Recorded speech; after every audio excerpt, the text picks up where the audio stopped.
thank you for calling out that now is the time for action and partnerships to make that happen.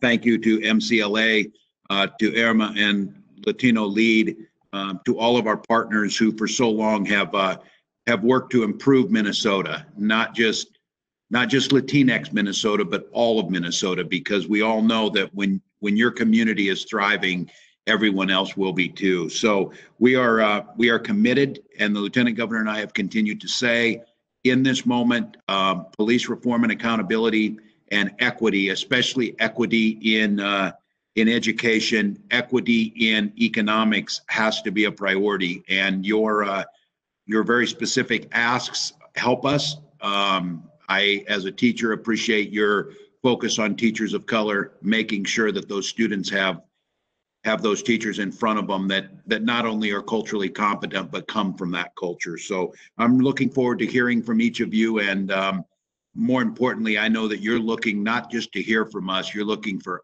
action and results. So someone who always makes that happen, Lieutenant Governor Flanagan.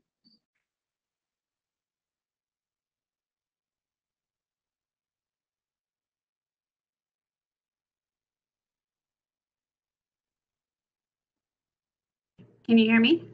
Sure can. Great. Sorry, I'm having technical difficulties and a dog who is having some issues because of people with the nerve to walk in front of our house. So thank you everyone just for this opportunity to be able to join you again. Things have changed tremendously since the last time that we were able to get together. Clearly with COVID-19 and the pandemic and the impact on community, both in public health, but also the economy has been on everyone's heart and mind. But after the murder of George Floyd and the damage to community, both just the heart and spirit of community, but also financially and to just a really robust small business community as well. We had the opportunity, and some of you were there, to be able to have a conversation in the parking lot of Mercado Central, and I'm so grateful for that conversation and for the pupusas afterwards, and just the opportunity to just be in community, which I am so lonesome for, as we've been just in our homes, and so I know we were able to respond quickly in some ways with regards to state troopers and that type of thing, but know that both Maureen Ramirez from DEED, along with Commissioner Steve Grove, were also able to have an additional conversation. We're now in the period of going into this special session where we're talking about many of the priorities that Rosa, you outlined, which are critically important to us. And really the need to be very clear as we talk about rebuilding, we talk about rebuilding and not about replacing. I have deep fears, as I'm sure many other folks do on this call, about gentrification and losing the heart of the community in this moment. And it is really critical to us. The governor talked about this earlier today, along with Commissioner Franz, that the community is part of this conversation with regards to how we rebuild. And the true assessment of what the needs are. So just grateful to be in this space and place with you, and just look forward to hearing from the folks on the call. So thank you so much for this conversation.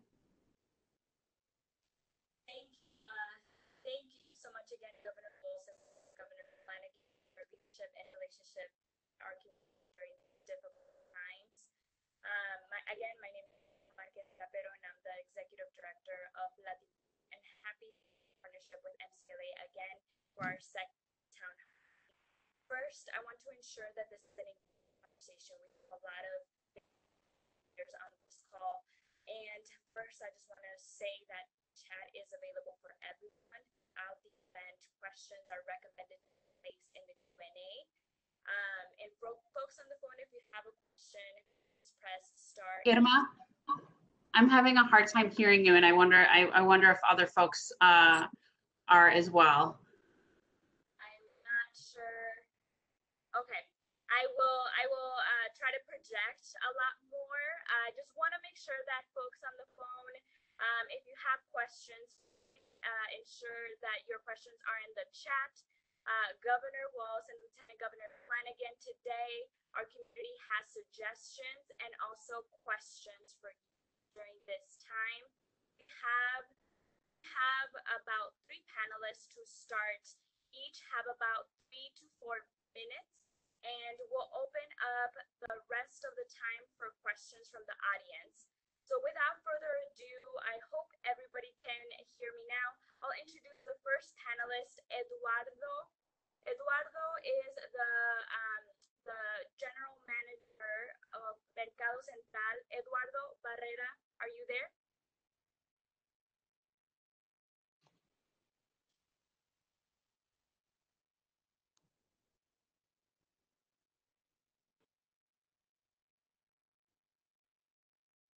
Eduardo, are you there?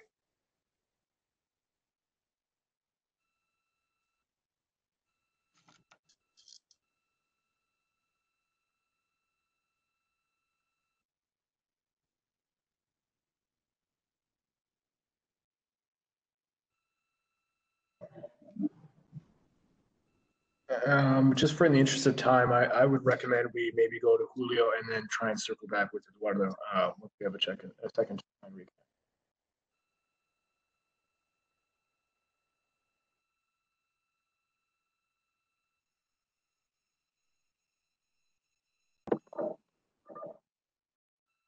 That's not a problem. I can start off right now, and I can just introduce myself real quick. My name is Julio Zelaya. I get the privilege to work with Rosa at Minnesota Latino Affairs Council and the American Civil Liberties Union, which we are working throughout southern Minnesota, throughout rural Minnesota.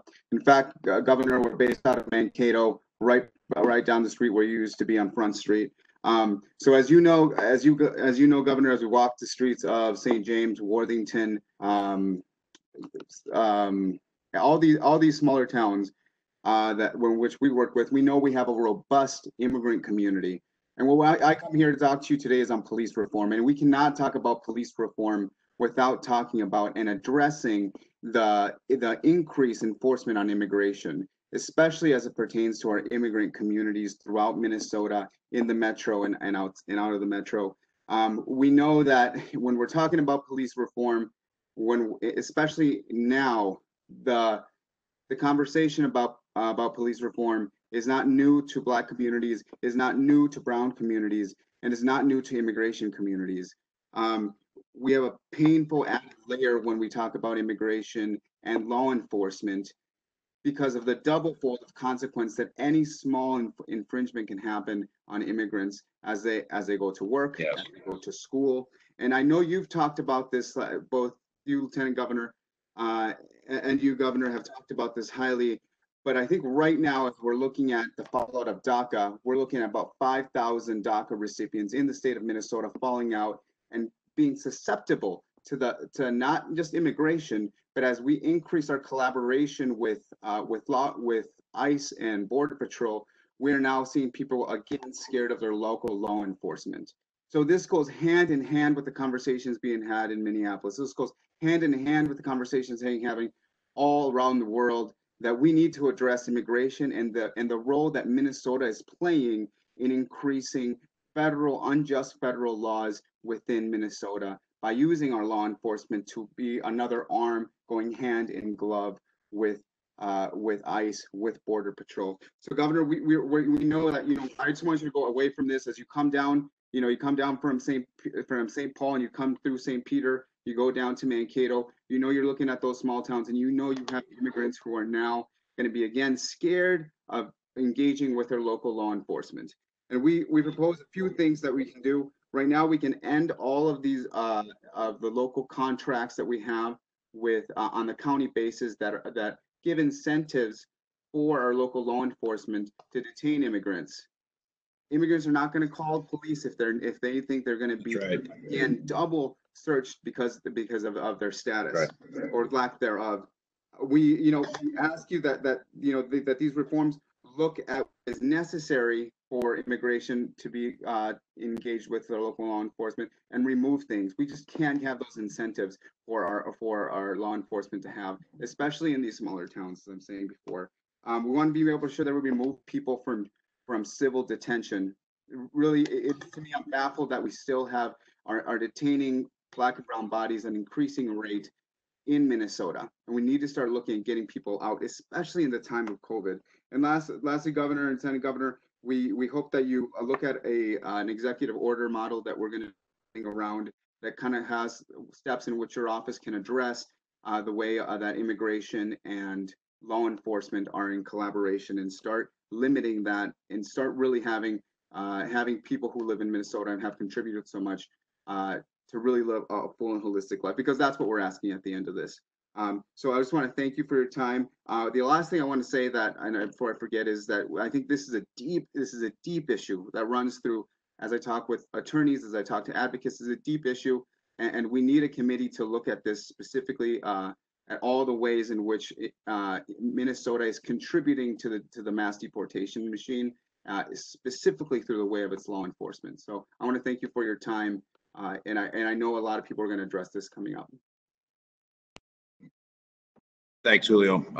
Yeah, absolutely. And I think for all of us to know that this has been many years in the making, and it's the little things that should have been able to get done, like driver's licenses and other things, that started to build that trust. But we've said it all along. And I've said it about the non-immigrant community, that you want your neighbors to be able to call the police anytime that the community is threatened. And you're absolutely right. We drive folks underground. We drive them away from that trust. It creates a massive opportunity for exploitation all along the system. So here in Minnesota, I would ask all of you, we've got to go back at some of those things we fought for on that we can do at the state level. We obviously need DACA. We obviously need, comprehensive immigration reform at the federal level. But I am with you in this moment, especially, and that intersection between immigration and local law enforcement has always been dangerous in terms of what it does to the trust in the community. So thank you. Thank you, Governor Walz. I will try to be as loud as I can. We have our second panelist now, Eduardo Barrera. Are you there? Can you hear me? Yes, we can. Go ahead. Okay, fantastic. Thank you. We were having technical difficulties. Governor, Lieutenant Governor, thank you so much for this opportunity to speak with you directly and to bring some of our concerns regarding, the situation that we are having in Lake Street. As you probably remember, Governor, when we met about a week and a half ago, I mentioned to you the historical context in which Lake Street and Mercado Central, for that matter, are tied together in the renaissance of economic development that occurred during the last 20 years on Lake Street. We continue to be committed, and we need your help at this point. We certainly have a lot of need right now after the civil unrest that occurred. As you know, many of the businesses were destroyed. Many of them were vandalized. And so at this point, we're in a critical situation that many of the businesses need an infusion of support. And what I'm saying infusion is economic support. Many of them are without money, without insurance, without really anything to come up and restart the businesses. Those who were able to sustain, their businesses lost a lot of inventory, a lot of equipment that needs to be replenished. So, but they don't have the resources, of course. They've been closed for 2 months with COVID, and now it has exacerbated the situation. So Mercado Central is an example. We house 37 businesses at Mercado Central, which employ about 100 people altogether. The economic engine that Mercado Central is fantastic. However, since COVID and now with the situation that we face in the last 3 weeks, we haven't collected rents for 3 months. And in order for Mercado and the businesses that are there, we need some sort of assistance in order to replace that rent that hasn't been collected. Even though Mercado Central runs as a as a business, we really, literally, technically, we are a nonprofit organization because all the revenue that comes from rents goes straight down into the maintaining and running the property. So we are very thin on that situation, and we desperately need some infusion of funds in order to continue providing this storefront for 37 businesses that we have. On the other hand, with your authority of executive authority, we hope that you will be able to allocate some funds immediately to the corridor. It's just overstated, obviously, that the corridor needs right now money. The assessment is, we have been asking for $1 billion to invest in the community. I know that you might not be able to do the whole thing, but I do believe that with your authority, hopefully you will be able to allocate some money. You have our support, obviously. We are counting on you and Lieutenant Governor and also the legislature, but as you know, the legislature is a slow process. So we really hope that you can use and take opportunity of the executive power that you have in order to allocate some funds to Lake Street corridor. So thank you.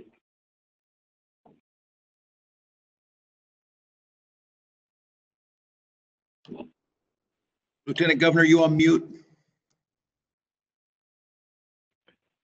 Oh. There you go. Okay. I just can't use my headset. It's all good. Thank you so much for that question. And I think there's sort of two questions there.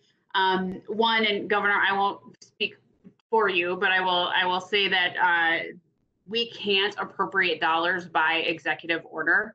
I wish that we could, frankly, because I think we would do things a little bit different from the legislature. But what I will say is that in this moment, the legislature is in session. It is special session. They have the Senate GOP has said that they want to wrap it up by Friday. That's a deadline they have imposed on themselves. But I will say that that the governor and I are certainly interested in moving forward with a robust package around rebuilding. So if that's through bonding, through GO bonds for infrastructure, appropriation bonds, which also I think will provide additional support for you and the 37 other small business owners. And also have to figure out just for straight cash what that would actually look like. We are in a difficult position, being in a $2.5 billion deficit, and we know that there really is a need there. So that is our work this week, and to work in partnership with the city of Minneapolis, who should absolutely be in contact with you, along with your city council member, and the legislators for that area, so that the package that they are bringing forward is a true reflection of the need. I know that there was a press conference on that yesterday, and we are looking at that bill right now. But my question here is also, for all of you, is does that meet the need for what is happening in the community currently? So. And may have asked Maureen to either weigh in here to follow up with folks on the call from Mercado Central to make sure that we are getting the full picture of what is needed to rebuild, both from COVID and the loss of income, but also from the destruction that occurred a couple weeks ago. Thank you, Governor. My name is Maureen Ramirez. I work at DEED. I've met quite a few of you and came home from Midtown Global Market from the affected businesses meeting. And as the Lieutenant Governor said, was able to tour Mercado Central. Hi, Eduardo. And was there one other time. So yes, DEED is working on the package that just got passed from the legislature, which is the $62 million in grants for small businesses with carve-outs for ethnic malls and for minority-owned businesses and for micro businesses, fewer than 6 employees, and hope to have information about that up on our website later this week. and next week for that application process, but we'll also send you an invitation for another listening session we're hosting tomorrow with the Commerce Department and Revenue, and with both cities for Minneapolis and St. Paul, so that again we can hear from businesses, not even just about the physical damage to the locations and to your inability to work, but emotional damage, trauma, like so many other things that are part of these last couple weeks that we know that your communities are going through. So I will make sure you get that information. Thank you. Thank you so much. Hopefully you can hear me. And thank you, Lieutenant Governor, for answering that question. We want to move to our last panelist at this time, Maluska Novata, attorney, financial assistant to small business owners on Lake Street. Thank you. Can you hear me? Wonderful. Thank you so much, Governor Walz and Lieutenant Governor Flanagan. I want to talk about inclusion in the following way. One of my clients at Plaza Lake, whom I had to hug because we were both crying after the looting, told me that she felt that her voice was never heard as an business person who has contributed over 10 years from her tiny little business between $26,000 and $30,000 of sales tax every year. She's also paid religiously her taxes with her family, but in this particular situation was not able to access unemployment, the PPP, any of the SBA help, and felt very much like an isolated person away from her community.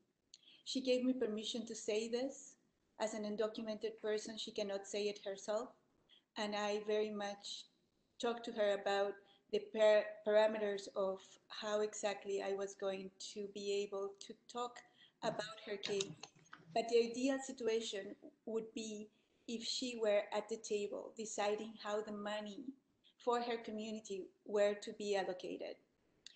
I think that in Minnesota, I think one of the best parts of living in Minnesota is our arts community. And I think that they have set beautiful examples of how to do inclusion in a magnificent way. And my preferred example is Hearts of Our People, the curated exhibit at MIA, where every single piece of art was chosen by a group of Native American women and MIA and other museums in a very collaborative fashion. And having been to museums all over the world, I can assure you, it was the most magnificent exhibit that I've ever seen. And my favorite, I think I lived at MIA while it was in town. What I loved about it is that magnificent power came from collaboration, dialogue, and being at the table. So I would love for our entrepreneurs to be at the table making the decisions. And it is not hard to make. And thankfully, for example, Lake Street Council has already implemented it in 5 minutes, in a heartbeat. We had a meeting about a week ago, and we asked for entrepreneurs to be at the table. And thankfully, Allison and her magnificent team have managed to get it done. And I believe that now we have 3 entrepreneurs who are going to be part of the committee making the decisions to allocate the grants from the money that was donated to Lake Street. The input of entrepreneurs is crucial because the best person, the person who knows most closely a tiny little business is the business owner, not the lawyer, not the accountant, not the person who's giving the licenses. It's the person who has built it bit by bit with sacrifice and hope and love. Because a small business owner is not a person who has, who's just a person doing, providing a service. It's a person who has a dream. And it's people who, 2 entrepreneurs who are like two of the entrepreneurs, and this is how I will conclude, the two entrepreneurs at Mercado Central, who are in their 60s, late 50s. One came to the US a long, long time ago, didn't even finish school, and has built a marvelous small shoe shop. And that was his dream ever since he was a child, to own his own shop. The other is Miriam Aguilar. She gave me permission to use her name, of El Callejon. She's in her 50s, late 50s, a grandma, and has already built a small store and seen the challenges of operating at Lake Street, which are challenges that have long been not taken as carefully as other parts of town. And they are very specific. And frankly, COVID has shaken us. The looting has shaken us, but the lack of security in Lake Street and the crime in the corridor happened before and continues to happen. After all the suffering that we experienced today, on Saturday, El Callejon was robbed again. And so I just want us to work together, and I am enormously thankful for being here. And I hope the next time we make a safe space where undocumented immigrants can participate in person too. Thank you so much for being here. Well, thank you. Thank you for sharing, and thanks for sharing the story. First of all, absolutely unacceptable. And we know that how many of those businesses were created with that love and that passion and that blood, sweat, and tears that went into it. And you're absolutely right. The contributions back to Minnesota and this country are so great. And then not to be able to participate in the recovery dollars, we have got to figure that out. And as we're talking about what does this recovery look like, I am very worried that if we think it's going to be done the way it's always been done, with state agencies doling out the money, we're going to leave so many behind, and we're going to change the absolute character. We're really interested in figuring out how do we create new systems that the communities design and that actually work. And we had a conversation this morning with Black pastors talking about a recovery fund to do this differently, not using state agencies, to do it in a way we're certainly going to be accountable for the dollars, but this idea that we come in very paternalistic and say, we know what's best, here's your few dollars, here's the hoops you have to jump through and hope that it works.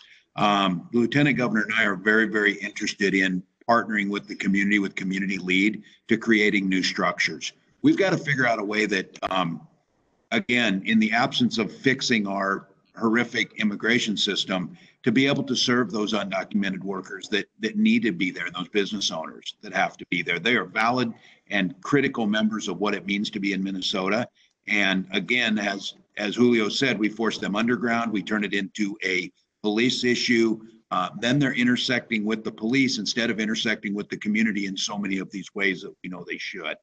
So we're very interested in what this recovery looks like. The question is going to be is how do we build that critical mass in the legislature and in the community to start creating these new ways. I think the example of the arts community is a really good one of doing things differently and seeing things differently. We're not interested in going back to the way it was done before. And I'm really afraid right now the legislature is looking at doing things the way we've always done them. And I think that will not get us where we need to go.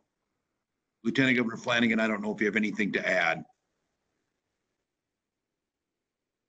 One possible opportunity just for folks is the legislation that was actually just passed on Monday for small business folks, knowing that Minnesotans who are undocumented do not have the same access, and so we're still looking at that issue. Both Representative Gomez and Senator Franzen also had a bill that the governor and I were supportive in last session. So there's an opportunity for that to be introduced again, and if it got through the process, the governor certainly would sign it. That would provide that additional relief for folks. But I appreciate the using hearts of our people as an example as to how to do the work. The governor and I actually toured that together, and then I went back several times by myself and with my daughter. And it just truly represents what it actually looks like for folks to be full participants in creating something together. And we are now in a time when that is an absolute necessity. So I just appreciate that perspective. I know we're getting to ready to wrap up here too, but I wanted to make sure, because I came up just a little bit earlier, to say, that I know that people have concerns about DACA, and the Supreme Court has not yet made their decision. They surprised us once this week, so maybe they'll do it again. But to say, the governor and I are very clear about the 5,000 students are Minnesotans. They're our students, they're our community members, and it is not clear yet what's within our power to address any new barriers or federal regulations, but just want to be clear that that is certainly on our radar, and we care tremendously about young people who are here and who are part of our state, and want to be supportive in the way that we can. Thank you so much, Lieutenant Governor and Governor Walz. We have one more question from Ruby Lee, President CEO of CLUES.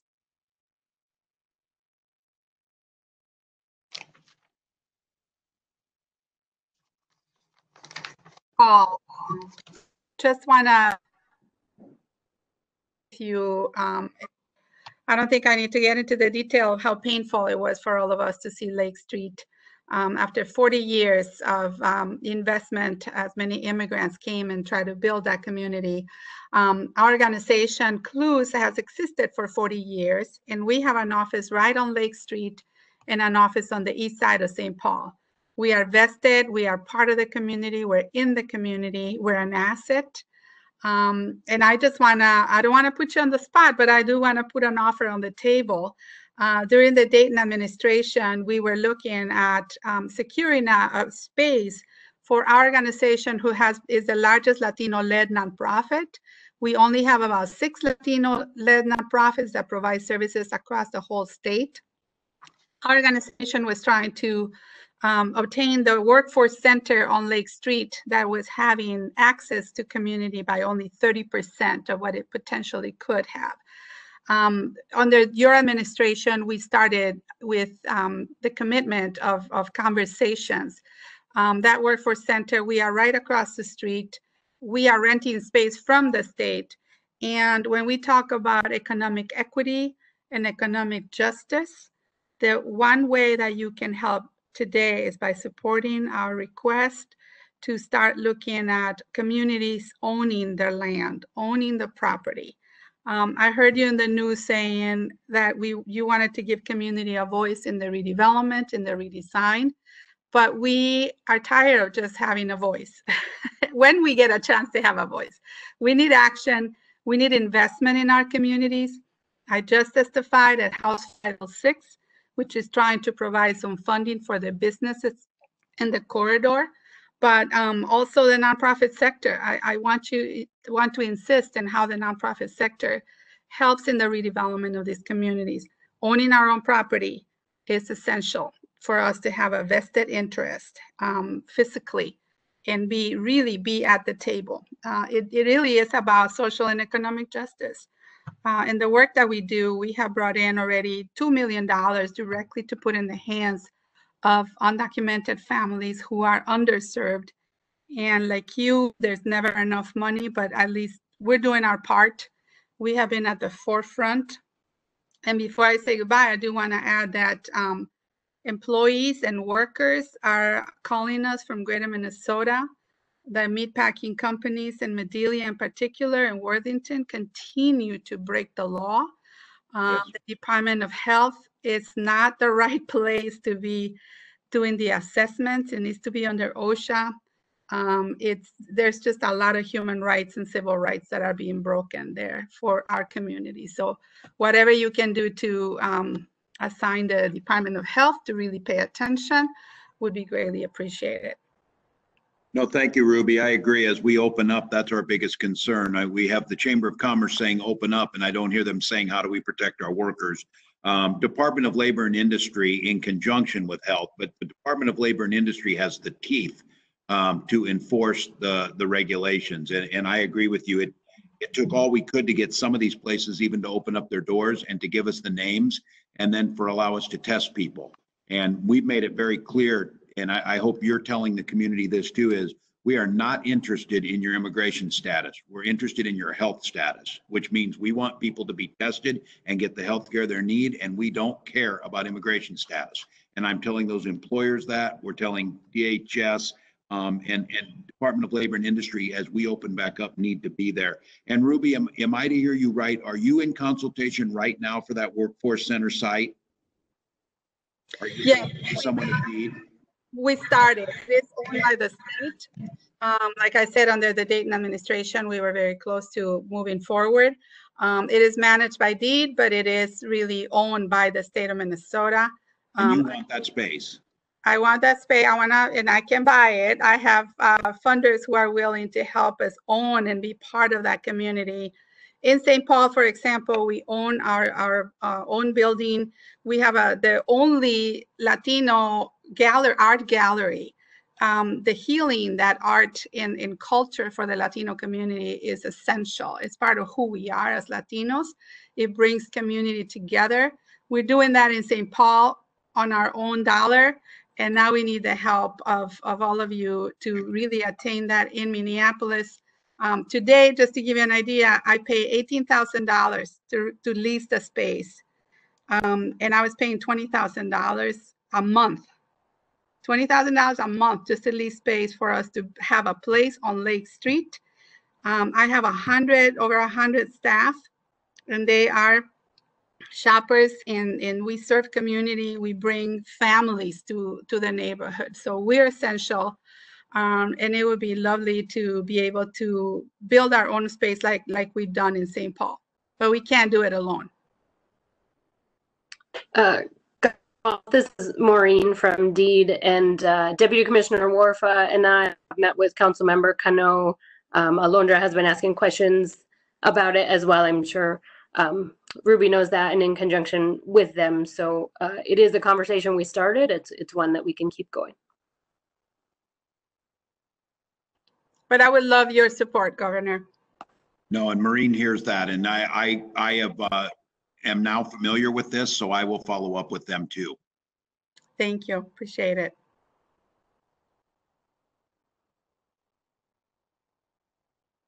I'm seeing before we finish up here, I see there's a lot of questions coming in on the chat. What I would ask is if we could possibly capture those. We're going on to another meeting, but if we could capture those and maybe answer them. And I would